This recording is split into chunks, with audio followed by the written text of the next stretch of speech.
Say his name, Brad. Say his name. Oh, that is crazy. I just finished watching Daredevil Born Again episode 4, and man, we just got to see the Punisher in action for real, for real.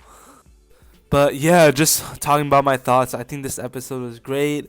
I think it was a pretty slow episode in terms of there wasn't much action, but I think there was a lot of character building throughout this episode, especially with the conversation that Daredevil had with Punisher, and I think that was just so good about how Frank just wanted Matt to confront his past and the guilt that he's carrying, and I think that's what ultimately led him to doing what he did in the end of the episode. So, some spoilers warning ahead. Before I get into all of that, I think, like I said, there's a lot of character building.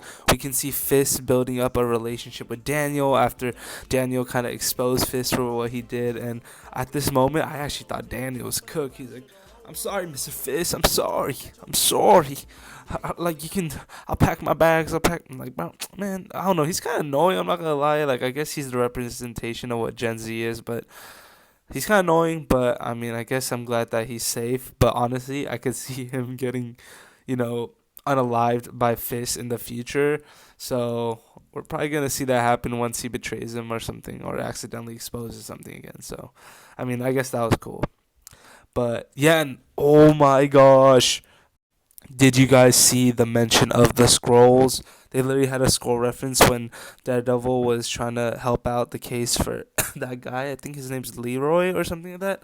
But man, it was funny when he was like, "Hey, was it a scroll?" Like that is crazy.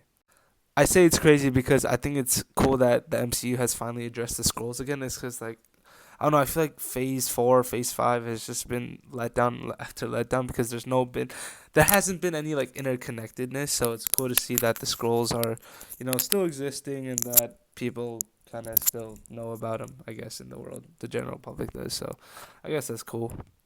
Talking about the main stuff, I think the biggest takeaway from this episode is that Daredevil is back, baby. I'm so glad that at the end of the episode we actually see Matt, get back into training and being actually born again. And I think that's a cool thing about this show because for the past 4 episodes, there's been a lot of guilt that Matt has been carrying. It's been a lot of character building that he's been going through.